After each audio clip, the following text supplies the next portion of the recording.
Bienvenido, doctor. Gracias por acompañarnos esta mañana y abordar estos temas tan importantes para nuestros amigos televidentes, para que estén sobre todo pendientes de su salud, porque un buen diagnóstico a tiempo puede asegurarnos llevar una vida tranquila y llevando, por supuesto, el tratamiento adecuado y la atención adecuada. Doctor, ya mencionaba el tema SADRAS. ¿Cuáles serían los valores para diagnosticar a un paciente que tiene diabetes? Bienvenido. SADRAS, Araceli, llevar temas de interés. Recordemos que la vez pasada hablamos sobre los exámenes que se debe hacer el paciente para diagnosticar la enfermedad o qué examen para hacer un buen control. Hoy vamos a hablar precisamente si el paciente tiene factores de riesgo y qué examen se debe hacer y qué valor debe tener para hacer el diagnóstico de la enfermedad. Cuando hablamos de la diabetes, ¿verdad? Hablamos de valores como la hemoglobina glicosilada, que si el paciente tiene arriba del 6.5%, el paciente hay grandes posibilidades de que sea diabético. Si se hace una glucosa en ayuna, sale mayor de 126, también es diabético. Si se hace una prueba de tolerancia oral a glucosa, que significa que el paciente se le ha de ingerir 75 gramos de glucosa en agua y posteriormente a las 2 horas se hace un examen de glucosa y aparece arriba de 200, el paciente es diabético. Y aquel paciente que ya tiene síntomas, es decir, no tiene ningún examen de laboratorio, pero de pronto empieza a perder peso, le da mucha hambre, mucha sed, mucha orinadera y de pronto se hace la glucosa y aparece arriba de 200, ya el paciente es diabético. Aquel paciente que tenga estos criterios, hay altas probabilidades, más del 99% de padecer de diabetes. Mira, ahora, esto tiene mucho que ver con nuestro estilo de vida, porque hay quienes simplemente juzgamos y decimos, no, como es hereditario, entonces toda su descendencia debe de padecer esta enfermedad.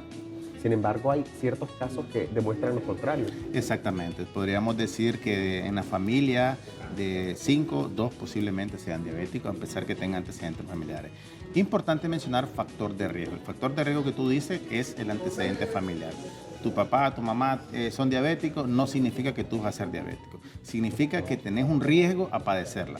Pero si no haces ejercicio, si llevas una vida sedentaria, si aumentas el consumo de alcohol y el fumado, el colesterol lo mantienes siempre elevado y no haces nada de ejercicio, entonces el paciente empieza a elevar de peso y la obesidad te lleva a resistencia a la insulina, más el factor de riesgo que ya llevas cargando por año, ese paciente desarrolla la diabetes en cualquier momento. Entonces, ¿qué significa a todo esto? Que el paciente cuando ya siente que va aumentando de peso, aquel paciente, por ejemplo, que tiene una circunferencia abdominal en varones arriba de 102, ese paciente ya es candidato a hacerse su examen de laboratorio y buscar, ¿verdad? Buscar lo que es la parte de la diabetes, porque puede ser que aparezca en cualquier momento y como tú dices, entre más temprano hacemos el diagnóstico, evitamos complicaciones. Doctor, ¿cuáles son los parámetros y en qué clasificación está la diabetes? ¿Cómo se diferencia? ¿En qué clasificación? Bueno, la diabetes se puede clasificar en normal, ¿verdad? En prediabetes y en diabetes como tal. Cuando hablamos de prediabetes, aquel paciente que los rangos que mencionamos son menores. Por ejemplo, una glucosa en ayuna, que el paciente tenga entre 100, 101, hasta menos de 125, ese paciente es diagnosticado como prediabetes. Hay algunas personas que dicen no existe la prediabetes.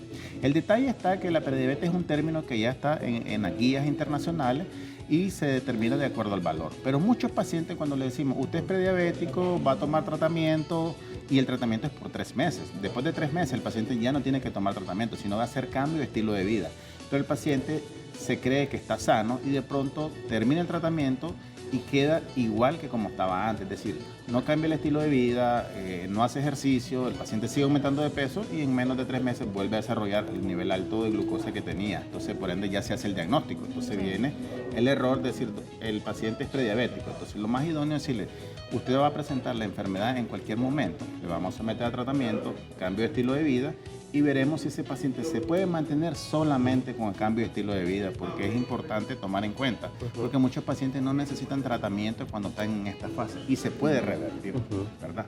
En el caso que tenga, por ejemplo, la hemoglobina glicosilada de 5,4 a 6,4, entonces ese paciente es prediabético. Recordemos que de 6,5 para arriba ya es un paciente diabético. Entonces, en ese rango, el paciente lo podemos clasificar como prediabético. La prediabetes es como una alerta que nos determina si este paciente puede sufrir la diabetes a corto plazo o a largo plazo. Ahora, las diferencias o las relaciones de la diabetes y la glucosa, porque hay confusión incluso con sus orientaciones o síntomas.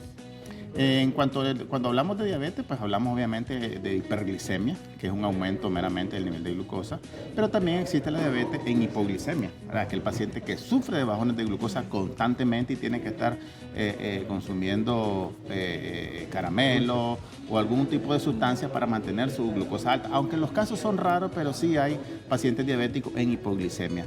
Normalmente, pues la mayoría de los pacientes son diabéticos tipo 2, que es la glucosa que se mantiene más alta del rango normal. Doctor, ¿estos criterios se pueden aplicar en mujeres que están embarazadas?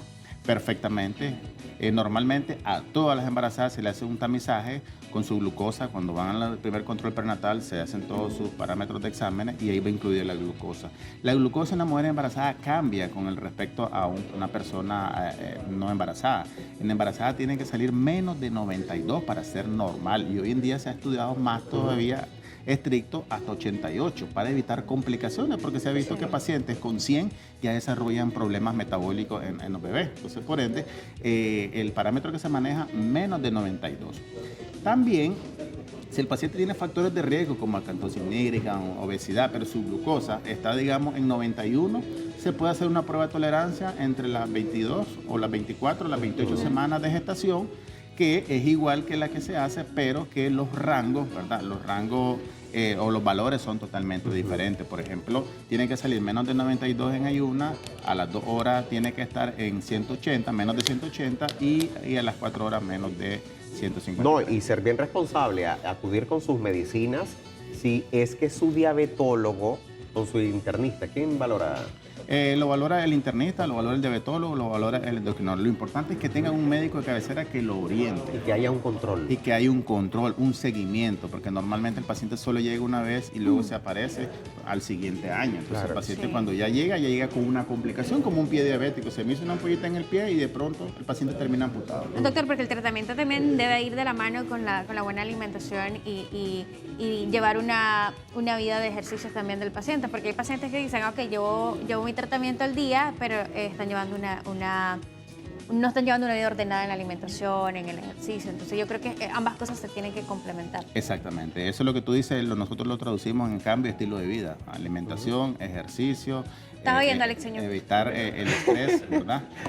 Eso ayuda bastante a evitar que la glucosa se eleve. No, y hay quienes abusamos con los azúcares. Sí. Exactamente. Lastimosamente, ¿verdad? Pero bueno, hay que echarle ganas. Y la mayoría de los Lamentable. diabéticos eso hacen. ¿Sí? Beben su cafecito con un poquitito de azúcar. No, ¿cuál poquito? Hay quienes le echan hasta 5 cucharadas. O si no se beben el fresco y le dicen, le voy a echar un poquito más de agua para sentirlo simple, pero beben la misma cantidad de azúcar. Amigos, y ahí dice, refrescos naturales. No, no son naturales. ¿Por qué? Por el simple hecho de que lleva azúcar o son frutos artificiales. O Mi estimado, incluso, por muchas ejemplo, gracias. el jugo de naranja, ocupas 3, 4 naranjas, pero al final lleva su azúcar natural y Azúcar también natural. afecta, ¿o no? Gracias. No por la- afecta. Cuando se ve la fruta normal, no hay problema. Número de contacto. 892-25508, 892-27508. Estamos ubicados siempre en la Colonia Periodista, en horario de atención de las 9 a las 5 de la tarde. Gracias, doctor, por habernos acompañado esta mañana y abordar este tema tan importante para nuestros amigos televidentes. Continuamos con más en Viva la Vida.